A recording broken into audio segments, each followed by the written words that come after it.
Hey guys, it's Simon. This is Wrestling Unlimited as we are here on the 27th of July, 2021 to talk about everything that went down tonight on NXT, not on USA Network, but on Sci-Fi. And ooh, I'm gonna say right now, I made a chicken and broccoli casserole for dinner, and I may have ate a little too much, and my belly's all like, yep, you may have ate a little too much, because now I'm about to explode, but whatever. I'm just kidding. No, I did eat too much, and whew. But with that, guys, we're here to talk about NXT tonight. NXT was an all right show. I think if I didn't know the spoilers, I would have liked tonight's show a lot more because in the Dakota Kai Raquel Gonzalez thing, I'm just sitting here. I'm like, when's she gonna attack? When's she gonna attack? When's she gonna attack? I know it's coming. When's she gonna? And like it's just going and going and going. And because I knew it was coming, to me, it felt like this segment just went on and on and on and on and on. And that's the one thing I don't like about the spoilers, but it's my job to know the spoilers to bring them to you guys, so I kind of had to read them.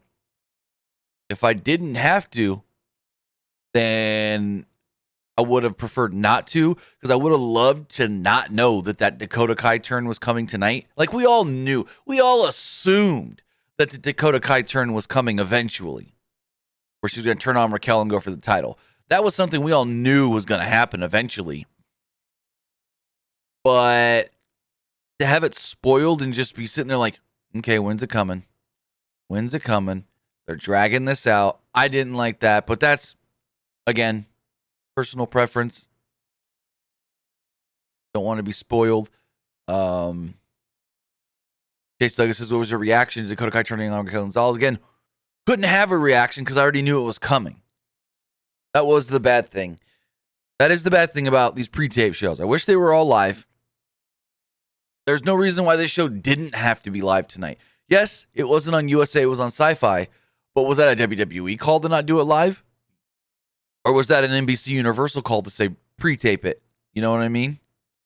So I don't know whose call it was, whether that was WWE and they go, fuck it, we're just going to tape 2 weeks until we get back to USA, or if it was NBC Universal saying, hey, it's just easier for everybody if you just pre-tape these shows. I mean, they pre-taped the shows. They didn't have to work tonight. So Tommaso Champa threw a birthday party for his daughter, and Dakota Kai was there.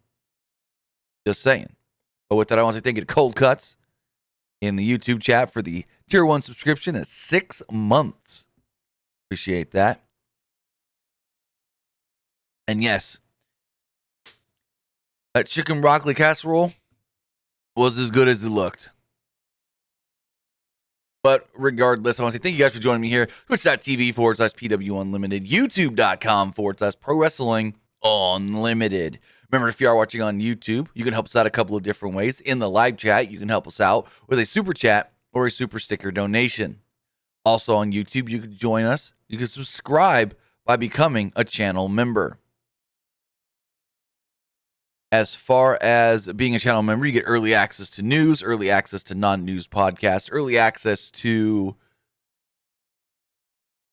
a bunch of other things. I'm blanking right now. Sorry. Early access to news, early access to non-news podcasts, early access to non-news videos, and so much more.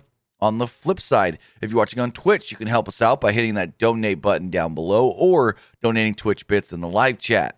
Also, remember, you can subscribe to the channel on Twitch one of two different ways. You can subscribe either with a tiered subscription, just like Cold Cuts did, or with Amazon Prime, because if you have Amazon Prime, then you have Prime Gaming. Prime Gaming gives you one free subscription to any Twitch channel that you want to subscribe to throughout the month, and I'd greatly appreciate it if you use that on us right here, Pro Wrestling Unlimited. Question, Cold Cut says, do the crowd have to be vaccinated?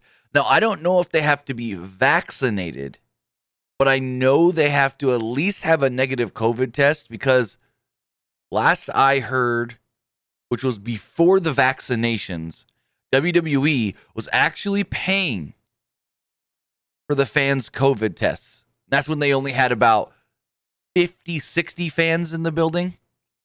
They were paying for them to go get tested for COVID. And if their test came back negative, they were able to enter as a fan.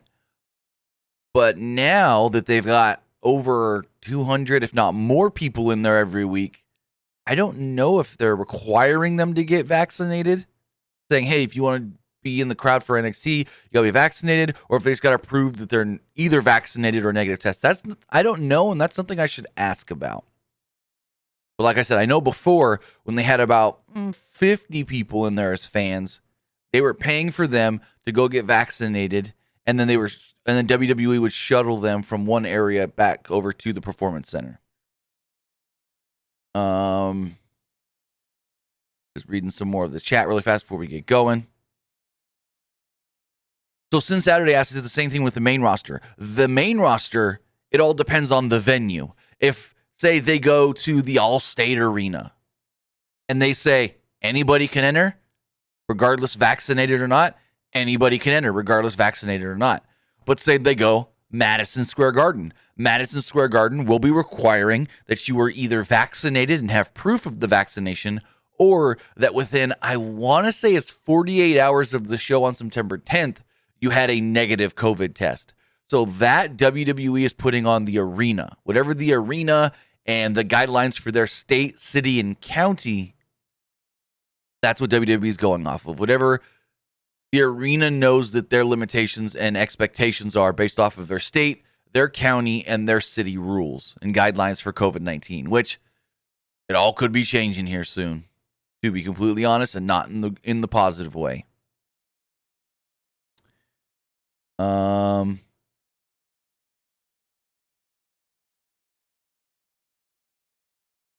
No, that's not it, because they didn't know last week that the CDC was going to come today and say that even if you're vaccinated, you should be wearing a mask. So I don't know. We'll see how this all does go, but there's been a lot of talk today about vaccines and COVID and if you could still get it with the vaccines and this and that. So we'll see what all happens. We'll see if the CDC's made their recommendations, and that's all they are, recommendations. But if the government puts new things in place, then we have to follow that. We'll see what happens with all that. But with that, we've got NXT to talk about. And this show kicked off with a hell of a tag team match. It was Pete Dunne and Oney Lorcan against Tommaso Ciampa and Timothy Thatcher. Ciampa and Dunn started this match off. And, it looks like that's the clear direction. Champa versus Dunn in a singles match eventually.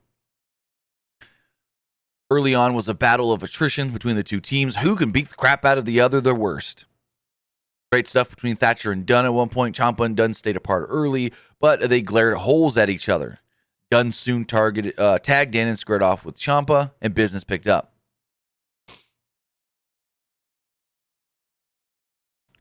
The match went through a picture-in-picture commercial break. Champa and Thatcher stood tall as the show returned. By then, the fight had spilled to the outside. Dunn and Lorcan fought back during the break. A hot tag to Ciampa let him clear house here, and Ciampa ran wild with a series of lariats.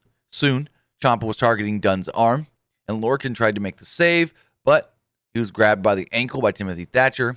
Lorcan was pulled out of the ring by his ankles. Then, out of nowhere, Ridge Holland would appear, making his big return to NXT. Holland would attack Thatcher with a lariat, laying him out at ringside. Lorcan was then free to jump in the ring, breaking up the submission with Ciampa and Dunn. Ciampa then kicked Lorcan out of the ring, and that allowed Dunn to recover. Dunn escaped a bitter end attempt and covered Ciampa. Oh no, Dunn executed a bitter end and covered Ciampa to pick up the victory. So that should be a good match once we get the singles match there. Dunn versus Ciampa.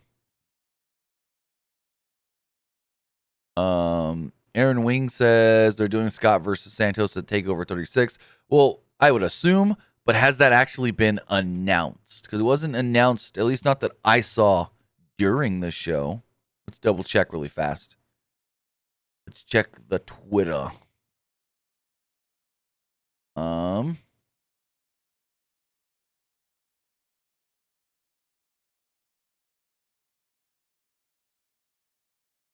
Yeah, I don't see.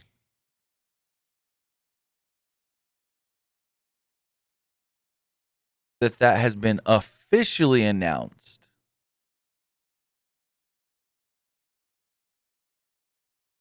But I assume that is the direction for TakeOver, Swerve and Santos Escobar.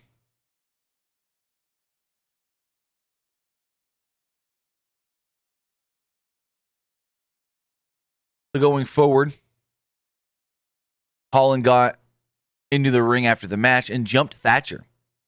Lorcan and Dunn made Champa watch while Holland assaulted Thatcher. And at one point, Holland picked Champa or Thatcher up for a scoop slam and like threw him at the ropes, and he just landed, boom, right on the top of his head. And I was like, ooh, that didn't look good. Got a vignette hyping up Carmelo Hayes. I hate when they do these because if you're going to have a tournament, you need to hype up both guys and not just hype up one and then tell us that's who's winning. Because what's the use of us watching the match if you go, all right, well, here's a hype video for Carmelo Hayes, and then literally just be like, nothing for Josh Briggs, but that's because he's not winning. Which, we'll talk about this in a little. A shame Josh Briggs didn't make it out of the first round. He's somebody that I thought that they were going to put a lot of emphasis on with this tournament. Like Carmelo Hayes, I assume, was going to go far. But Josh Briggs was somebody that I thought would probably go far as well.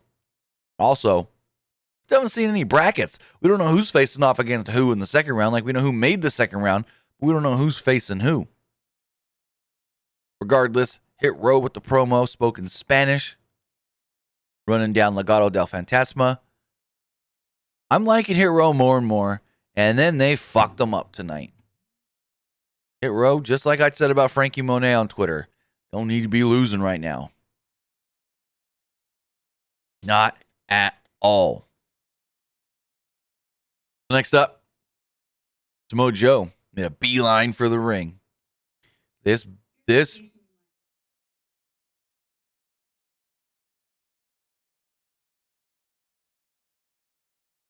Give me 1 second, guys. My Amazon Echo's going off.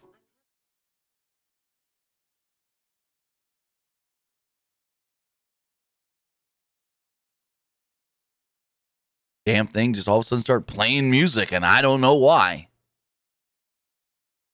Like, I didn't even say, Alexa. I don't want to say it too loud and then it go off again. Anyways, Joe made a beeline for the ring. And this man, this guy was pissed. I don't know why it keeps going off. Hold on. It's trying to do something again. What is it doing? Do I need to unplug it? There we go. Okay, we're good. Joe pulls out a table and a chair from underneath the ring and sets him up. Joe then invited Regal to join him. Regal sternly walked down the ramp and got into the ring. Joe said that Regal was going to fire Karrion Kross. But Joe has a much better idea. It's a 3-step process. First step, Joe handed Regal a resignation letter, leaving his current role as the enforcer. Joe says he had another document, which is step 2.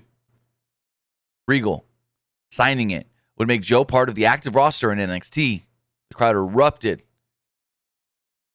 Regal didn't know what to say. He instead leans over and just signs the deal. Joe reminds everybody this is a 3-step process, and the third step is a match against Karrion Kross at NXT TakeOver 36 for the NXT Championship, and Regal signs that as well, making it official at TakeOver.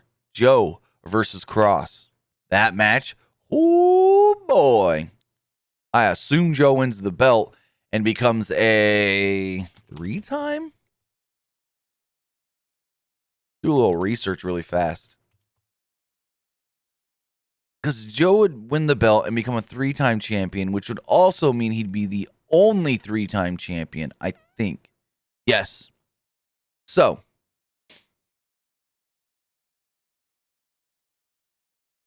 as far as the NXT Championship does go, we know Seth Rollins was the first. We know Adam Cole held the title for the longest consecutive days. There have been 1, 2, 3, 4 2-time champions. And yes, technically, Karrion Kross is a 2-time NXT champion.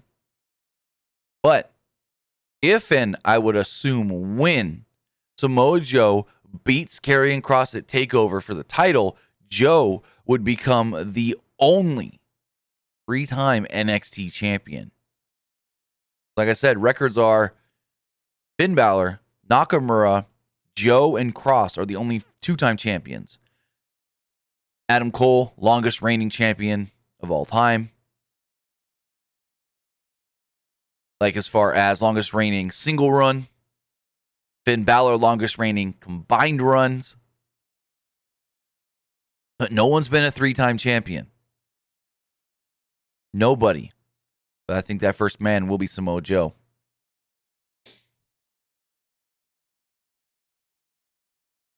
Going forward, LA Knight was at the golf course with Cameron Grimes, and Grimes had to play caddy to LA Knight. There was a crude joke about balls that kind of was like, meh, whatever. Grimes was a distraction tonight on the course, causing him to shank the ball in the woods at one point. Knight was super annoyed, and Grimes was happy as heck. To be continued, though. Next up, we had the breakout tournament match, Carmen versus Josh Briggs. Again, like I said, they telegraphed who was winning here. And this, even if we didn't have spoilers, they've done this the last 3 weeks. They do a hype video for one man in the tournament with a match that night, and then that's the winner. So, I don't like that, but whatever. Played cat and mouse early. Briggs had the power advantage, but Hayes had the heart and the speed, as far as the commentary said. Briggs worked over Hayes as the match went through a commercial break. When they came back, Hayes was making a comeback after the break. He hit a code breaker for a close near fall. Briggs ate a kick, but answered back with a big boot and turned Hayes inside out. Briggs then goozled him with the high choke slam, but Hayes somehow managed to kick out at 2. Hayes then hit a tilt-a-whirl counter escape from the clutches of Briggs. Hayes then leapt off the top rope with a slicing leg drop on Briggs, and Hayes covered him to pick up the victory. So, Carmelo Hayes does pick up the victory, and there is one more first-round match in the NXT Breakout Tournament. That final match will be taking place next week, and it will be a Joe Gacy against Trey Baxter.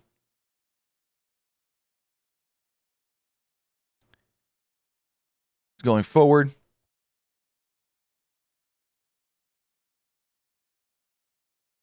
Ted DiBiase would show up at the golf course and give Cameron Grimes a pep talk. This was after LA Knight hit a ball in the pond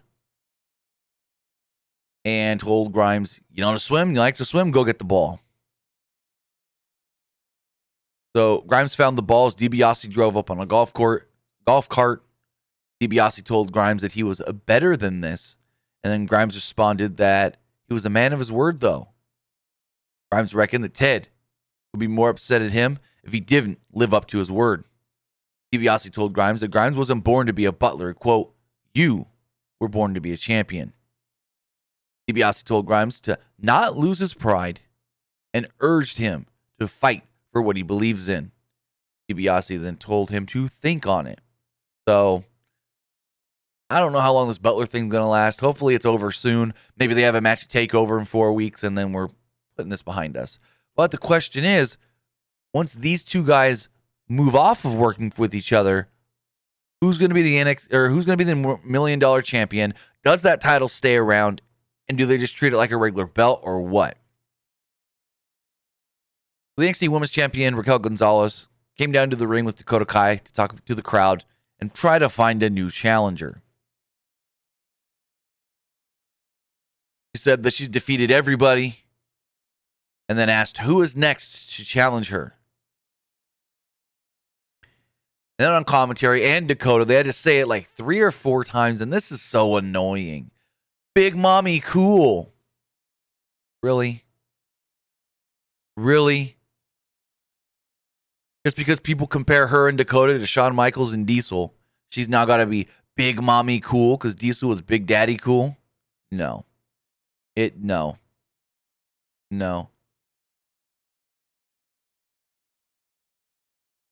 Kind of like I've never been a fan of Petey Williams calling himself Little Petey Pump because he once was working with Scott Steiner and called himself Big Papa Pump, so Little Petey Pump. Yeah, no. I'm not a fan of, hey, let's just take the gimmicks and the nicknames from old wrestlers and like change one word and then think it's new. No, I've never been a fan of that stuff. Not even, and no offense, I like Jordan Grace a lot, but calling her Thick Mama Pump, not a fan of that either. But Dakota Kai said her best friend, Big Mama Pump, is, quote, the most dominant woman in NXT history.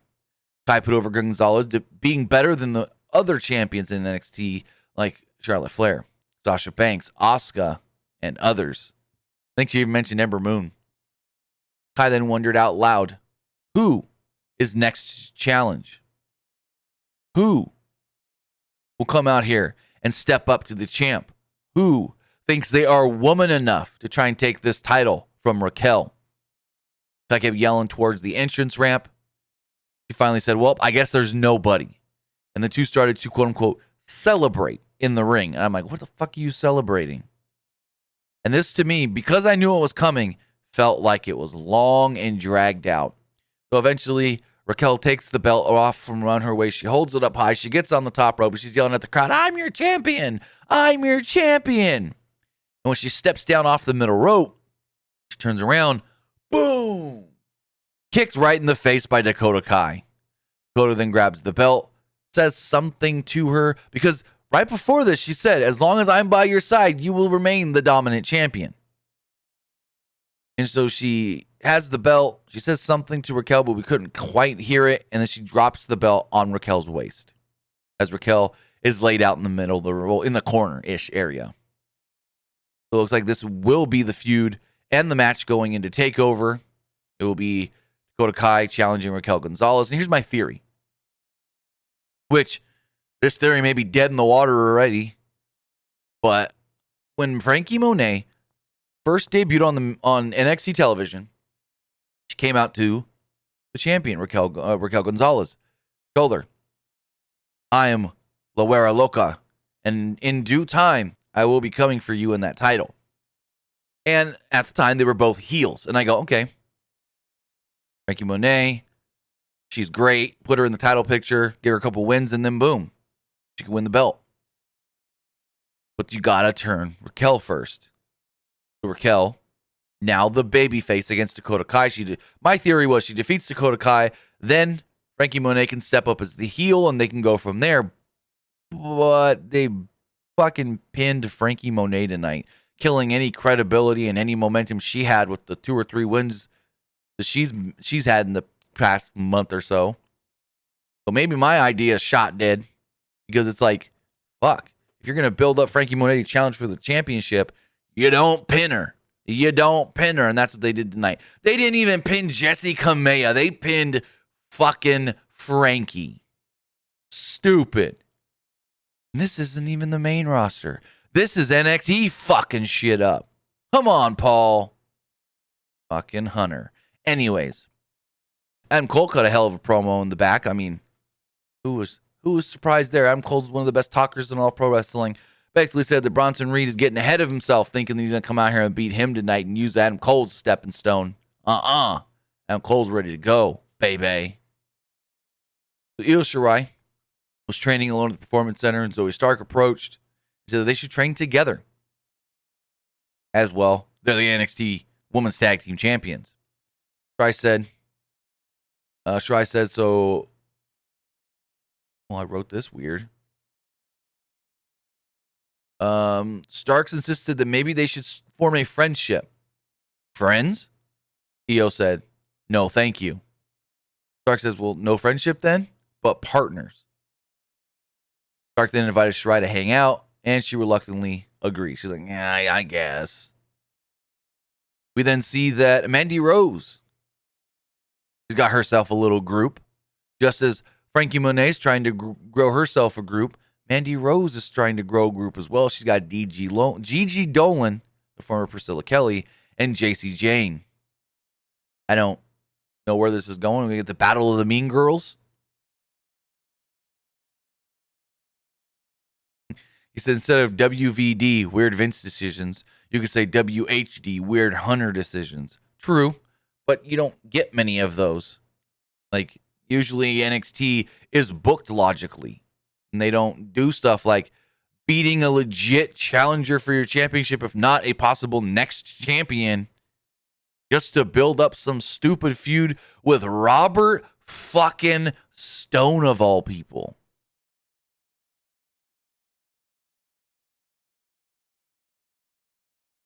Basically, Mandy Rose has got herself a little group here with Gigi Dolan, JC Jane. Rose didn't shoot away the cameraman. I don't know. She's been eyeing Frankie and Jessie Kamea. I don't know where this is leading to, though. If this is going to be like six woman thing, 3-on-3, then Frankie got to go get herself one more woman. Speaking of Frankie Minogue and Jessie Kamea, they had a match up next where they took on Casey Catanzaro and Caden Carter. There's some cool double team moves early on by Catanzaro and Carter. Monet and Kamea briefly got the heat, but the babyface team would soon rally. Monet was working over Carter when Stone got onto the apron. Stone would then, this is just the stupidest fucking shit. Stone would take his little man purse deal and throw it at Frankie Monet and go, "Finish her!" And Frankie would look up and look at him and go, "Fuck are you doing?" Like, she didn't say that, but she had that look on her face like, "The fuck are you doing?" This backfired, though, as a distraction led to Monet eating a kick to the face from Carter. Carter and Catanzaro then executed their double team neck breaker 450 combo, and Casey Catanzaro into Frankie Monet. Yeah, heard me right, ladies and gentlemen. Casey Catanzaro pinned Frankie Monet. Casey Catanzaro and Frankie Monet, Casey Catanzaro and Caden Carter have been getting their ass beat week after week on NXT. And then they're going to come here and beat Frankie. Not even like, oh, Frankie Monet lost because Jessie Kamea got the pin. No. Frankie Monet took the pin. I get it. It makes it mean more that she's pissed off at Robert Stone because she's the one that got pinned because of Robert Stone's mistake. I don't get why she's got Robert Stone out there with her anyways. I get one and Jessie. You need a little backup sometimes. But she don't need another John E. Bravo. No. But even Bravo didn't fuck up to this degree. The only thing Bravo fucked up was wanting to marry Rosemary and then getting shot by Frankie because they didn't want the wedding to actually... That's Impact stuff. Regardless. There's some interesting shit that they did. Fucking investigator, Private Eye, Sherlock Holmes, Tommy Dreamer. But anyways. Tori Corsi says, how did you watch it with Olympics on? We watched it on Sci-Fi. NXT tonight and next week is airing on Sci-Fi, not the USA Network.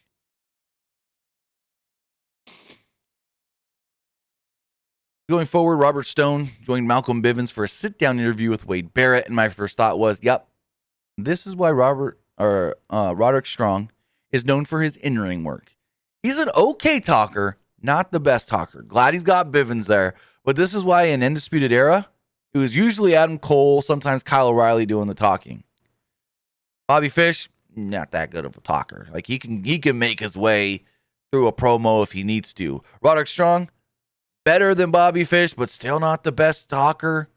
He just needs to stay the muscle guy and let Bivens do all the talking. But regardless, Strong put over Bivens, with Strong saying that he could not break through the drama with Undisputed Era until he called on Bivens.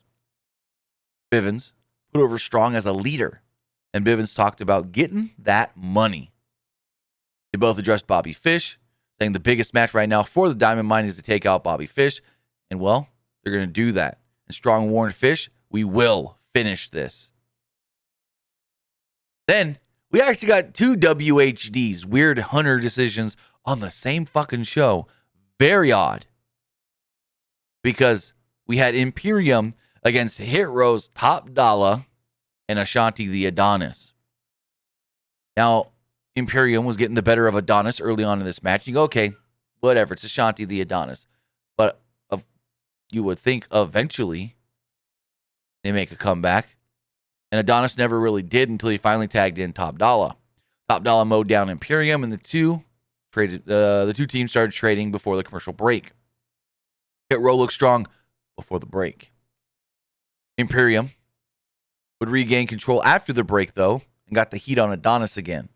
The match was kind of getting a little slow here at times until Top Dollar made the tag, did the whole, who better than Top Dollar? Not nada.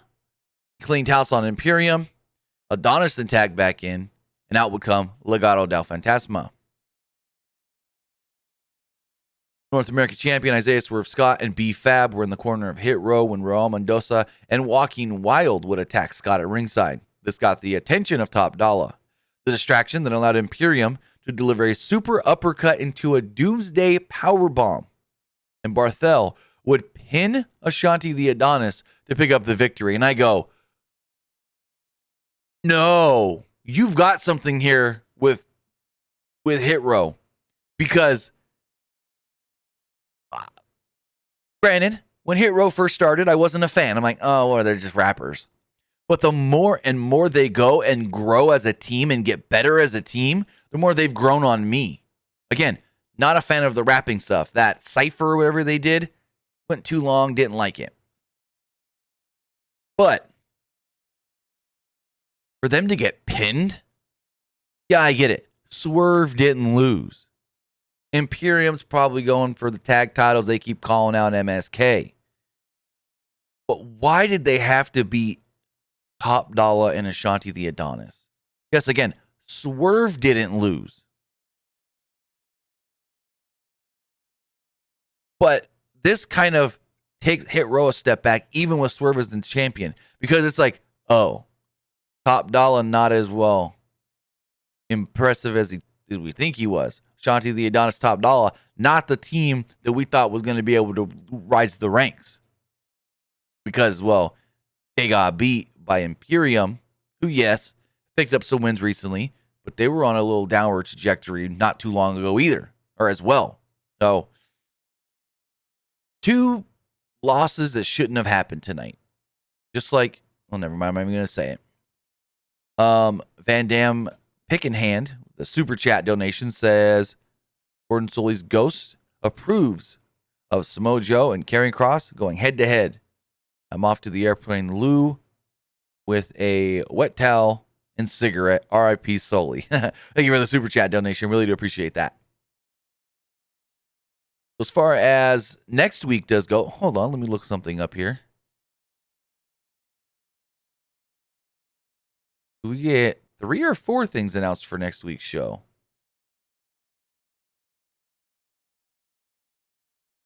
Give me 1 second to double check this.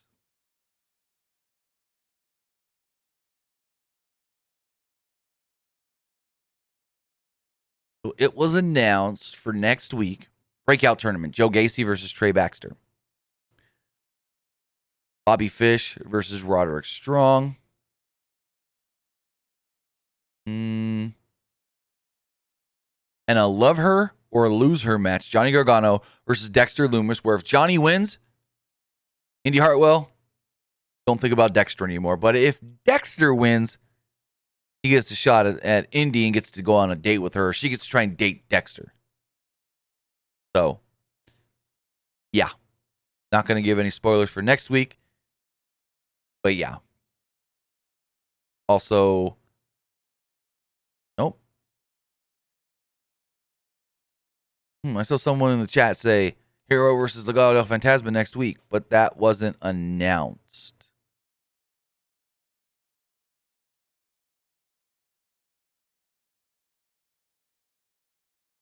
Going forward, we had Adam Cole versus Bronson Reed. Really fun match. They played up the size difference here in the first half of this match. Reed dominated and demonstrated his power. He was he would go on to squish Cole a couple times. Countering a suplex, Cole targeted a knee. Cole kicked Reed in the knee and knocked Reed off the ropes before the show went to the final break. Cole was working over Reed's leg when we came back. He was trash talking, as only Adam Cole does. Cole then got squashed again in the corner, and Reed followed this up with a belly bump. Reed and got a near fall and Cole countered Reed to deliver a enziguri, but then Reed countered another move by dropping Cole into a Death Valley driver. Reed got a near fall. Cole with a 2 here off of a running kick. Cole was then throwing super kicks when Reed caught the last one. Reed hulked up and chopped Cole, but Cole kicked him in the injured knee. Cole then went for the Panama Sunrise, but Reed managed to kick out at 2 3/4 after the Panama Sunrise. Cole pulled down his knee pad, going for the last shot. Instead, Cole ate a lariat from Reed, and Cole took a power bomb. Reed climbed the ropes, setting up a tsunami. But, as some may say, there was no water in the pool because Cole moved out of the way. Cole will then deliver that last shot and pin Bronson Reed to pick up the victory. I know there have been rumors of Bronson Reed coming to the main roster, so maybe this is his final loss. He loses here and then goes forth with going to the main roster eventually. So after the match, Kyle O'Reilly would run down and attack Adam Cole. O'Reilly hit Cole with a chair, and O'Reilly choked Cole with the chair. O'Reilly then picked up Cole to deliver a brainbuster on the ring steps. Cole was down selling while O'Reilly stood over him, and the show faded to black. And that was NXT. A pretty good show. I mean, I liked half of the stuff they did. Well, most of the stuff. 3/4 of the stuff. And yes, it was pre-taped, so the Dakota Kai thing, I didn't react to it because I knew it was coming. And same with Ridge Holland. I didn't react to Ridge Holland returning because it's like, oh yeah, there was a spoiler for that. So that's why, I stay away from Impact spoilers for the most part. At least I try to. Because I like watching Impact and not having the spoilers. But NXT, I knew that, we had to put them up on the website. People were going to want to know, and we wanted the traffic to the website and the YouTube and stuff. But regardless, NXT, I thought, for what it was a good show, but I couldn't enjoy it as much as I should have because of the spoilers. What's going on, Mr. Bangs You? But with that, now I want to know what you guys thought of tonight's NXT. You can text your thoughts to 510-906-1341. Again, that number is 510-906-1341. But first, let's check the polls. As far as the Twitch poll does go, 100% of you thought the show tonight was just all right. As far as the YouTube poll does go, 82% of you liked tonight's NXT. 11% thought it was just all right. And 7% did not like the show. As far as the text messages do go, Demon Joker says it was announced during Adam Cole and Bronson Reed. What was announced? Hit Row versus Legado? Because I don't see anything on the NXT Twitter about it. You would think that they would mention it there. Let's see. I saw the NXT Twitter account retweet the picture from Ciampa's daughter's birthday party, but nothing as far as...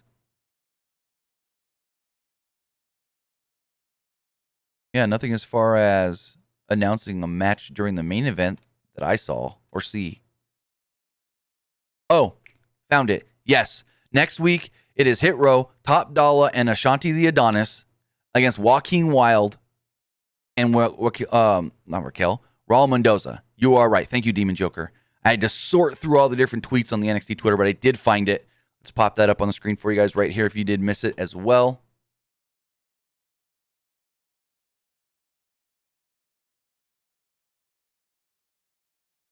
Right here in the bottom corner. Hit Row versus Legado del Fantasma next week.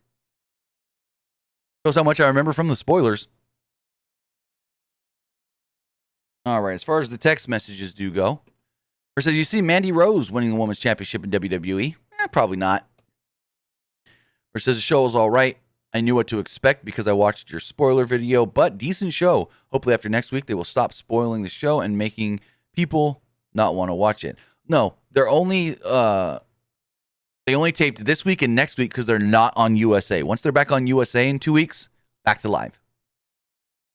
Versus I think NXT was good, but why Frankie Monet get pinned? Or why not Jessica Maya? And plus, do you think the breakout tournament for the women anytime soon, I think that'd be a great idea. Excuse me. Doing the breakout tournament for the women, I think would be a great idea. I know they've done the Mae Young Classic in the past for the women, so maybe that was their whole thing. We got the Mae Young Classic for the women. The men will get the breakout tournament. Or said, do you think Hit Row will become the first NXT champion? What? Their tag team or group. What? The first NXT champion. Oh, who do you think out of Hit Row will become the first thing? You know, like main NXT champion? It would be Swerve if any of them. But honestly, I would assume they get called up before they win the NXT championship. Or any of them. This person says, I would have loved to see Frankie Monet slap the hell out of Robert Stone after he threw that purse at her. Same here. But with that, guys, I want to say thank you for joining me here. Twitch.tv/PW Unlimited, YouTube.com/Pro Wrestling Unlimited. Remember to follow us on social media, Facebook.com/Pro Wrestling ULTD. Follow us on Instagram by searching for Pro Wrestling Unlimited, and follow us on Twitter at PW Unlimited. Remember, guys, we will be back right here, same place, same time, tomorrow night for AEW Dynamite Fight for the Fallen. That show's got a massive 10-man tag main event. Should be really good. Also, what else do they got for tomorrow night's show? They've got Hikuleo challenging Lance Archer for the U.S. title. And a couple other things. Oh, Nick Gage versus the Painmaker Chris Jericho in a no DQ match. So, right here, tomorrow night, same time, we're talking AEW. Have a good night, guys, and I'll see you next time.